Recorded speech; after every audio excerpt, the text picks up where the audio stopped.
In this video, we're going to discuss the ultimate battle, which is Ableton Live versus Logic Pro X. And the winner is, hold on, let's figure that out. My name is Craig. Welcome to the Push Patterns channel. We're going to look at all the key features such as recording audio, recording and programming MIDI, audio effects and software instruments, workflow, any special features each DAW has, and then all important price point. Then at the end, we'll do a conclusion, figure out who has done the KO. Okay, let's jump to it and see all these features. Going to start with recording audio. Round one, fight!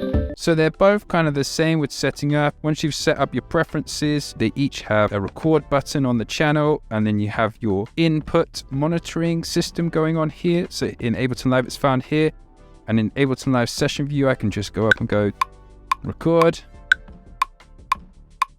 Testing, 2, 1, 2. Testing, 2, 1, 2. Record it in the other view as well, just like in Logic, so I could do the same thing. Now, where Ableton Live gives a punch is its ability to automatically warp the audio in time. So as you can see here, I have something called a warp marker. So now if I put this on loop, 2, 1, 2, can automatically change the pitch really easily and intuitively here. It's also mapped to the timing, so I can testing 2, 1, 2, so automatically stays in time. Now you can do that in Logic, but it's not as intuitive as Ableton Live. So that's Ableton Live's punch. Okay, let's do the same in Logic. Testing 2, 1, 2. Testing 2, 1, 2. Okay, let's have a listen back. Testing 2, 1, 2. Testing 2, 1, 2. The same, but where Logic throws its punch back is its ability to do take lanes. Now you can do this in Ableton Live. It has take lanes as well. It's really not as intuitive as Logic. Logic's flow and workflow for this is superior to Ableton Live. So let's watch that in action. So if I press record, take lanes, testing 2, 1, 2, testing 2, 1, 2, testing 2, 1, 2. Logic automatically lays it out for you, has the playhead here, so you can just click and drag, boom, like that. So that's one thing Logic's got going on there. Also, Logic has the R button as a shortcut for record. You can key map this in Ableton, but man, Ableton, why don't you have a shortcut for record? Look at that, beautiful. We then look at how we edit this audio. Now, Ableton's quite limited. If you record in this loop view here, we can go and reduce the length of the loops, but we can't actually go in and say like cut a section out the middle of the loop. So that's where you would have to take what you recorded in there by pressing Command C, put it into Ableton's other view, which is Arrange view. Then we can go in and edit it. Now I find Ableton's audio editing skills better than Logic's editing skills. I'm not a big fan of the secondary tool. In Logic, you can just go in here in Ableton, Command E, drag something around, expand it, go in here, turn our loop on, and we can just loop it like this. The coolest thing is how we can duplicate stuff. Command D, we can choose a section, duplicate it. We can select a whole kind of area of a song, duplicate it. Also our time-based shortcuts. So say if we had a song where we didn't want this part, the intro, we can press Command Shift Delete. That does it, shifts and deletes time. And we can do the opposite with Command Shift D, which duplicates time. We can do Command C, Command Shift V, which pastes the time as well. So we can shift our song around quite quickly, which I find that a bit clunky in Logic. So Ableton's got the audio editing punch in with its time-based shortcuts, which are fantastic. There's another thing in Logic that I think is fantastic, and that is we can right-click on the region, split, and remove silence from audio regions. This is fantastic for vocal editing. Okay, so audio effects this time, let's have a look. So you have a wealth of audio effects. I would say they're similar on terms of amount, but one thing where Logic is superior is the user interface. This looks inviting, and especially with the compressor, you've got buttons out here, it changes the colors. This looks great. This looks fantastic, and it looks like even if I didn't know anything about music production, I'd feel like I could get in there and have a go at this. And the sound is great also too. So this, I would say, this has a real big advantage over Ableton Live. Whereas when you go into Ableton Live, if we go to our audio effects here, so like if we pull on the compressor, doesn't look too inviting. I mean, it has its own characteristic and charm, but if you're new to music production, that's gonna look scary. And it looks small, it looks weird. I don't know what I'm doing there. I'm gonna have to say with audio effects looks and user experience, it's gotta go to Logic. Sound quality, I'm gonna have to say it's a draw. But where Ableton gets another kind of like little jab in there is the creativity. Ableton Live has a lot of kind of creative effects, especially with the new update of Ableton Live 11. We have a modulators section where we have like CV in, where we can integrate our modular synths with audio. We have envelope followers, shaper, which works like the LFO tool. So many cool, really creative audio effects embedded within Ableton Live that are not in Logic. So it's a hard one, that one. I think let's call that one a draw. Next is MIDI and MIDI recording and MIDI programming. Now in Ableton Live session view, it's super quick to create a MIDI clip. We just double click, creates a 1-bar clip by standard. And then to enter in MIDI notes, we just double click. Then down here, we have a bunch of velocity and chance tools. We also can add like swing with the groove pool here by clicking this, and we have all these different swings available. I think this is superior to Logic's piano roll, which is really not optimized for essentially making beats. It's okay for chords, but making beats is not the one really. The recording is the same, record. So let's have a look at that in Logic. If we create a new software instrument channel. So it's a nice feature in Logic that opens up some presets for you. If we double click, nothing happens here, but if we right click, we can create MIDI or pattern region. So MIDI region, it creates a 1-bar clip. Thing that gets me in this is I'm so used to double clicking from Ableton, and that makes complete sense to me. I don't know why. Then we have to hold down Command in here and click to use our secondary tool. For me, like, it's just so much quicker just double clicking. I know it's a small thing. You have all your swing and quantize features here, which is a really quick and easy way of doing this in Logic. So I think with the swing and quantization, it fights back. It gives a good battle. It also has the scale quantize, which although it's laid out here quite intuitively, I think Ableton Live demonstrates it better. We go back to Ableton Live, we can click on scale, and then it folds away all the notes that do not live within that scale. So anywhere we click now will be in the key of C major. And we have lots of different keys and lots of different scales to choose from, which I think is a lot more intuitive than Logic. Logic also has the option to do a new thing, which is the pattern region, which I think is fantastic for beat making. It's a lot more optimized, but however, I feel it's a little bit clunky. Like for instance, how do you add swing?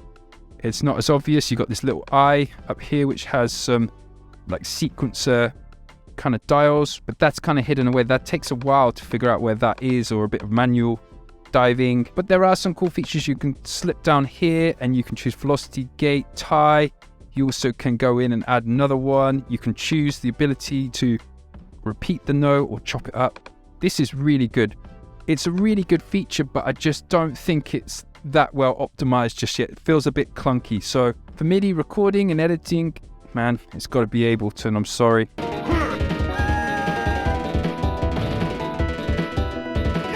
So software instruments, again, it's the same story as the audio effects. It's one of the main things I think that lets Ableton Live down is its user experience. So Ableton Live, hands down, is the king of workflow. This is all down to its unique session view, which is a non-linear way of looking at sequencing music and loops and MIDI. So we can click and drag in some loops and we can press play on them, and they will just go around and turn off and on by us controlling them. And they're all completely in time. So if we drag a bass here, we can drag a drum top, and then we can record this arrangement into the other view.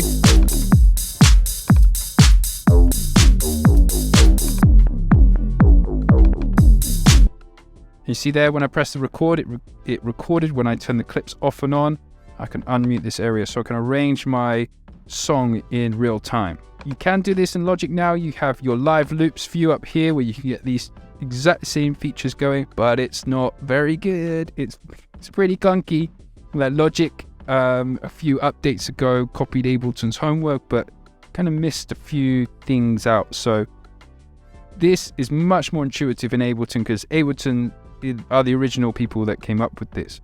Logic's included it, but it's a bit clunky. Now, I would say with this, there is, you know, the option to have this on an iPad, and the integration with the iPad and Logic is fantastic, but Ableton Live has its own hardware controller called the Ableton Live Push, which automatically syncs up, which is a fantastic feature as well. In terms of workflow, I think Ableton Live just kills it. With the push as well, it's an amazing kind of creative workflow you can get going on there.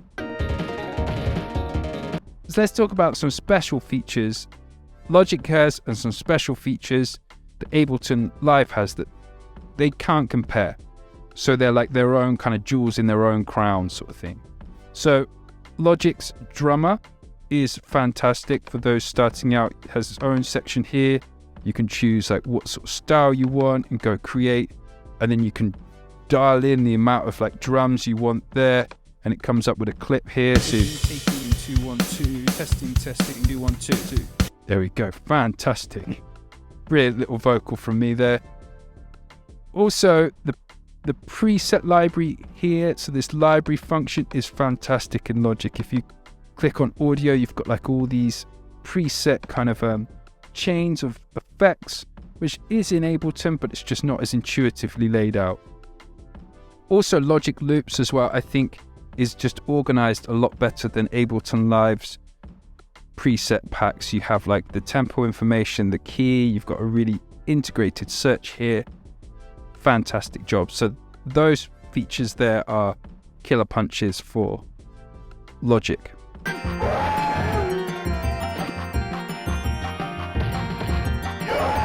Ableton Live's key like different features is Max for Live. I think this kind of is 2-in-1. It's a really big one. Basically, it's a way for you to create your own custom plugins and have them integrate with Ableton Live straight away. That's a fantastic thing. You can be really creative with that. Also, Ableton has started making like extra plugins to include. There's a community, a Max for Live online community where people share free plugins that they've built for each other. So it's got a kind of a DIY user experience, creative thing going on there that's I think is fantastic. The other thing Ableton Live is killer at is performing live. Okay, so next thing is price. So this is where Logic kills it. £174.99. Let's say 175. Let's round it up. For everything. The full features of everything, which is such good value for what it can do. Unfortunately, Ableton is a lot more expensive. So the full version is £539. So there's a big jump there. They do have the option to pay in 3 installments, which is, you don't have that with Logic, so that's a good option.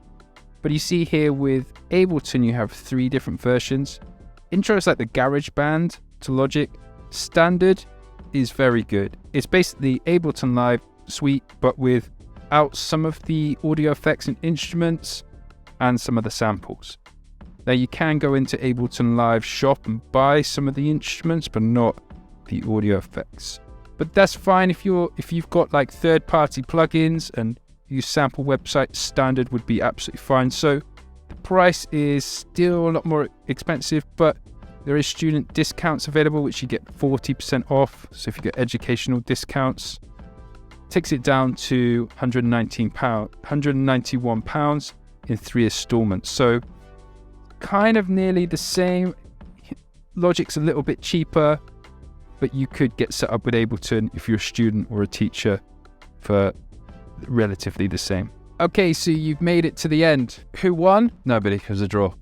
What a letdown. Now, I think that there's 2 points of view with this. If you're looking at using MIDI, say if you're an electronic music producer and you're looking at predominantly working in a creative capacity, you want to like stretch, mangle audio, do soundscapey sort of stuff, perform live, like techno, any electronic music genre, Ableton Live is for you. It's very creative. You can translate that performance type of workflow straight into your music productions and vice versa, take that to stage. Logic is perfect if you're just looking for essentially like a tape machine. What I mean by that is you're working predominantly with audio, or you're a songwriter, and you just want to lay down some tracks in the traditional way you would record, say like double tracking vocals, recording your guitar all the way through. The use of the drummer is a great kind of virtual assistant for making a drum beat for you. What I personally use Ableton as my predominant DAW, but I started on Logic, and then I progressed to Ableton because I predominantly work within electronic dance music. The thing that made me change was the workflow. It was key. That session loop view wasn't in Logic at the time when I moved. Even still now, Logic's like loop view is not good, so I moved. I still, however, have Logic because I love recording audio in Logic. The take lanes are super smooth and intuitive, so if I'm ever working with a vocalist, I'll go back into Logic. It's just so much more intuitive. So I think best of both worlds, you could get both, but you've seen the price. Maybe that's a gradual investment, okay? So if you found this video helpful, don't forget to like and subscribe, turn on those notifications so you never miss a video, and hopefully I'll see you again on this channel sometime soon. Bye for now.